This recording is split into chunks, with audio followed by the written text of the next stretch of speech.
warahmatullahi wabarakatuh. Halo guys, kita hari ini akan melakukan podcast tentang seorang anak muda yang sudah memiliki income yang bisa dibilang di atas dari orang-orang yang seusianya. Mari kita sambut saudara siapa? Zikri. Oke, Mas Zikri. Sekarang Mas kesibukannya apa nih? Sekarang kerja dari rumah gitu sebagai software engineer di salah satu perusahaan teknologi. Software engineer. Ya. Apa itu Mas? Simpelnya bikin software atau aplikasi atau website gitu. Ya, jadi orang yang maintain sebuah aplikasi atau software itu. Oh, jadi yang ngawasi aplikasi itu tetap aman Mas ya? Ya.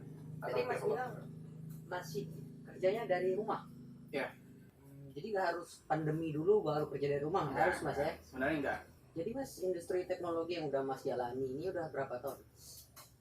Kalau saya di sini kerja di bidang ini tuh udah jalan 2 tahun. Udah jalan 2 tahun. Dari sejak umur berapa itu Mas?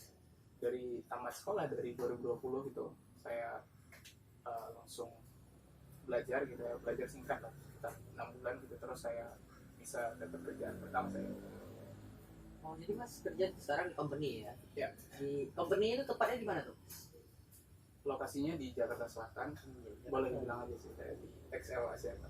Di XL Asiata Mas? Ya. Di umur berapa sekarang? 20. Di umur 20 udah kerja di big company Mas ya? Alhamdulillah. Itu kalau boleh tahu Mas, salarinya itu berapa, boleh di-spill dikit gitu? Nggak perlu spesifik atau berapa gitu, biar penonton lain tahu gitu gimana nih gitu semangatnya gitu, masih muda udah bisa gitu. Biasa sih standar kalau software engineer tuh kalau misalnya udah ada pengalaman 1 tahun itu range sekitar 8 sampai 15 gitu sih. Di atas UMR Mas ya? Di atas. Di atas UMR 8 sampai 15, berarti udah bisa hidup sendiri lah Mas ya, udah bisa mengakomodasi kehidupan sendiri ya. Iya, bisa dibilang. Udah tidak di dalam apa namanya, di dalam istilah beban orang tua ya berarti ya. Ya kan sekarang lagi ngetren itu Mas, yang merasa beban, padahal kan kita sebagai anak itu kan bukan beban, iya kan Mas ya, kita kan anugerah ya guys ya. Orang tua itu melahirkan kita, itu Allah memberi kita hidup, itu kan itu sebenarnya itu anugerah. Jadi sebenarnya beban orang tua itu nggak ada ya guys ya. True. Jadi Mas, untuk mencapai posisi yang sekarang tuh Mas, gimana cerita bisa sampai kerja di XL gitu? Itu kan lumayan bergengsi ya? Iya. Ya, kalau bisa dibilang awalnya itu saya udah masuk di universitas, tapi itu baru jalan sekitar beberapa bulan saya berhenti karena masalah dana gitu ya. Nah, setelah jalan lanjut itu saya masuk di coding bootcamp gitu, jadi sebuah pelatihan bootcamp untuk bisa coding. Coding itu maksudnya ya, nulis kode untuk Ya, di bidang software itu kan ya. ya, bikin program. Jadi sehubung dengan itu. Nah, di coding bootcamp itu juga diajarin kita supaya bisa belajar sendiri.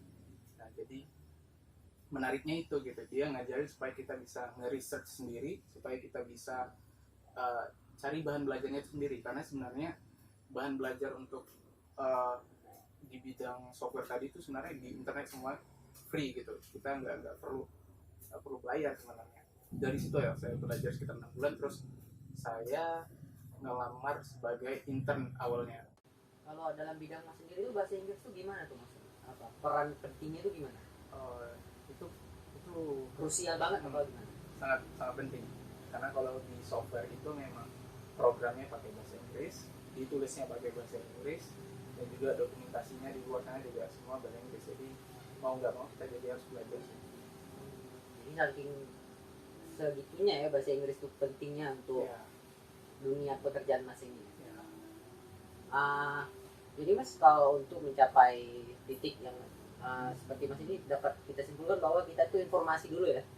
Informasi dulu kita kumpulin, kita kuasai informasi, baru kita bisa mencari apa ya, peluang uang di situ ya. Mungkin sekian Mas, terima kasih atas waktunya. Assalamualaikum warahmatullahi wabarakatuh. Terima kasih.